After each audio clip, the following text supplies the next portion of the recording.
देखो, आपने कभी ये चीज नोटिस किया है कि जब भी हम किसी परफ्यूम के दुकान पे जाते हैं तो हम उस परफ्यूम को टच करें या फिर ना करें, हमारे कपड़ों से भी परफ्यूम का सुगंध आता है।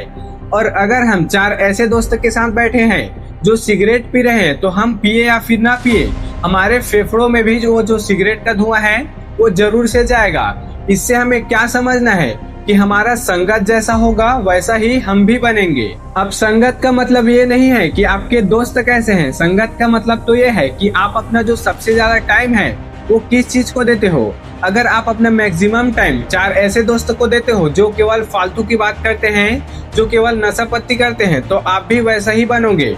अगर आप उसी मैक्सिमम टाइम को अपने ऐसे दोस्त के साथ बिताते हो जो अपने गोल्स पे बात करते हैं और उस पे काम करते हैं, तो आप भी वैसा ही बनोगे। आज के इस वीडियो में हम लोग बात करेंगे कि कैसे जो आपका इन्वायरमेंट है वो आपको बना या फिर बिगाड़ सकता है, और लास्ट में हम लोग 5 प्रैक्टिकल स्टेप भी देखेंगे जिससे आप अपने इन्वायरमेंट को आसानी से चेंज कर सकते हो। तो चलिए आज के इस वीडियो को शुरू करते हैं। अब देखो भाई, ये जो इन्वायरमेंट है वो सिर्फ किसी जगह का नाम नहीं है, ये इन 3 चीजों का मिक्सअप होता है। पहला तो वो लोग जिसके साथ आप रहते हो, आप अपना टाइम स्पेंड करते हो, और दूसरा वो जगह जहां आप रहकर अपना काम करते हो, अपना पढ़ाई करते हो, और तीसरा सबसे इम्पोर्टेंट डिजिटल स्पेस, जो चीज आप डेली कंज्यूम करते हो। और सच तो ये है कि आपका जो फ्यूचर है वो इन तीनों चीजों का ही एवरेज होता है कि आप किन लोगों के साथ रहते हो, आप किस जगह पर काम करते हो, और आप अपने मोबाइल या फिर लैपटॉप से क्या चीज कंज्यूम करते हो। अगर आप किसी बेबी शार्क को, मतलब जो शार्क का बच्चा होता है, उसको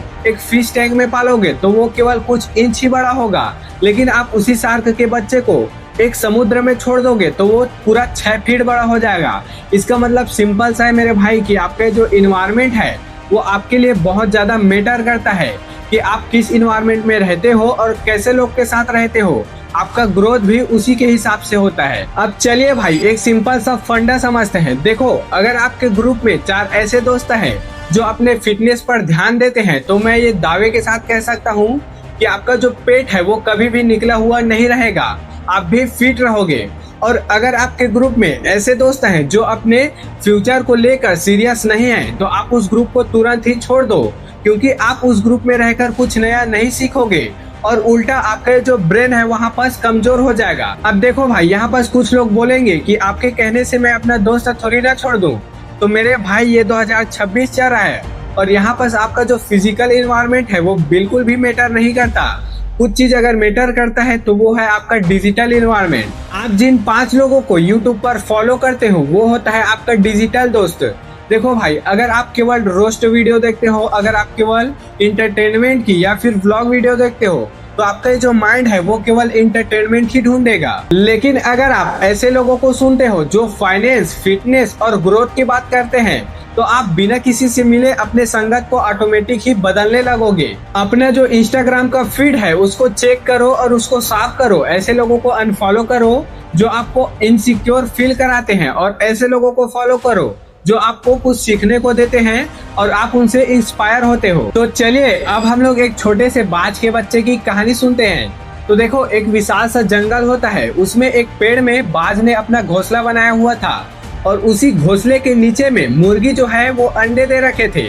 और कुछ दिन बाद वो जो बाज का अंडा है वो नीचे गिरकर उस मुर्गियों के अंडे में मिल जाता है, और जब समय आता है तो वो बाज का जो बच्चा है वो अंडे से बाहर निकलता है और उन मुर्गियों के तरह ही जीने लगता है।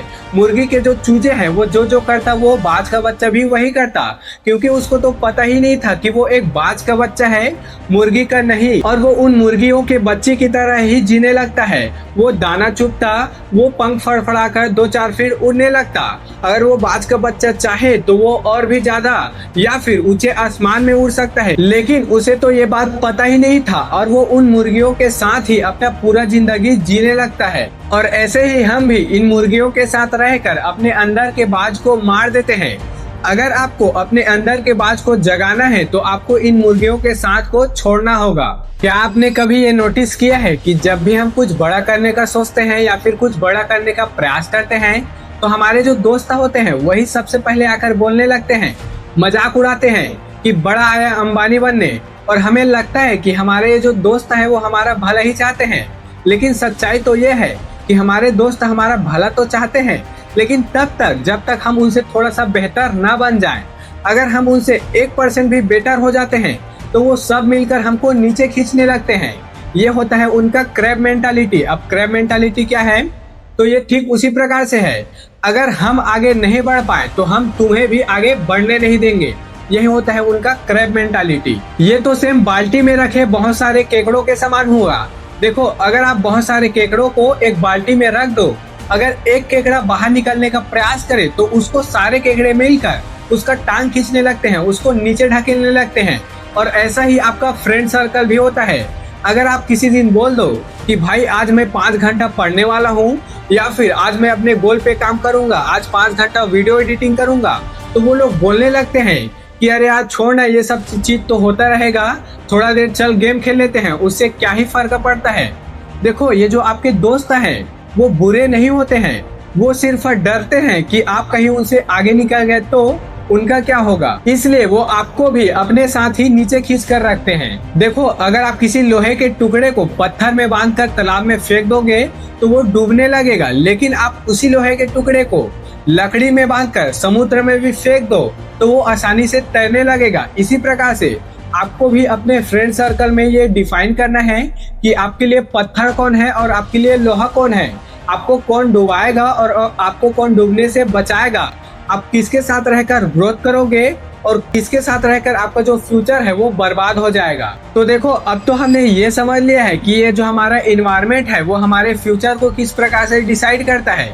अब हम लोग ये समझते हैं कि हम अपने इन्वायरमेंट को किस प्रकार से मेंटेन कर रख सकते हैं। तो चलिए इसको 5 स्टेप से समझते हैं। तो सबसे पहला स्टेप है ऑडिट योर सर्कल। तो देखो, ये क्या होता है, अपने 5 ऐसे करीबी दोस्त के नाम लिखो जो आपके सबसे करीब है और उनके बारे में सोचो, उनके सोच को देखो और उनके फ्यूचर को देखो और अपने आप से सवाल पूछो कि क्या आप अपने आप को 5 साल बाद वैसा देखना चाहते हो। अगर आपका जवाब नहीं है तो आप तुरंत उस सर्कल को, उन दोस्तों को तुरंत ही छोड़ दो। दूसरा स्टेप है द अपग्रेड रूल। देखो, अगर तुम्हारे दोस्त तुमसे 2 कदम आगे है तो तुम आगे बढ़ोगे, अगर वही दोस्त तुमसे 2 कदम पीछे है तो तुम पीछे हो जाओगे। इसीलिए अपना जो सबसे इम्पोर्टेंट टाइम है वो ऐसे दोस्तों के साथ बिताओ जिससे बिताते वक्त आपको कुछ सीखने को मिले। तीसरा स्टेप है डिजिटल एनवायरनमेंट। देखो, आप किन क्रिएटर को फॉलो करते हो वो भी आपका संगत ही है। आप जैसे कंटेंट को देखते हो वो आपका एनवायरनमेंट होता है, इसलिए आप अच्छे अच्छे कंटेंट को ही देखो, ऐसे लोगों को ही फॉलो करो जिनसे आपको कुछ सीखने को मिले। चौथा स्टेप है फिजिकल एनवायरनमेंट। देखो, आपका ये जो कमरा है, आपका स्टडी टेबल है, वो भी बहुत ज्यादा मैटर करता है। अगर आपका कमरा गंदा है तो आपका ये जो दिमाग है वो भी गंदा हो जाएगा। इसलिए आप अपने कमरे को साफ सुथरा रखो, तभी आप अच्छे प्रोडक्टिव होकर काम कर पाओगे। अब 5वां और सबसे इम्पोर्टेंट स्टेप है द 5 ईयर टेस्ट। देखो, आप अपने आप से ये सवाल जरूर से पूछो कि आप अभी जिन दोस्तों के साथ हो, क्या 5 साल बाद भी उन दोस्तों के साथ रहकर, उनके साथ ही रहकर आप कुछ ग्रो कर पाओगे। अगर आपका जवाब नहीं है तो आप तुरंत ही उस सर्कल को छोड़ दो। बेहतर यही होगा कि आप अकेले ही रहो। दोस्तों, इन्वायरमेंट वो मिट्टी है जिसमें तुम्हारा पौधा उगता है। अगर ये मिट्टी ही खराब हुआ तो तुम उसमें कितना भी अच्छा बीज डालो, कितना भी ज्यादा पानी डालो, उसमें पौधा नहीं उगेगा। लेकिन अच्छी बात तो ये है कि आप अपने मिट्टी को बदल सकते हो, आप अपने दोस्तों को बदल सकते हो, आप अपने सोशल मीडिया को भी बदल सकते हो। और एक लास्ट बात याद रखना कि तुम्हारी जो पहचान है वो तुम्हारे दोस्तों से होती है, इसलिए अपने दोस्त अच्छे चुनो और अपनी पहचान अच्छी बनाओ।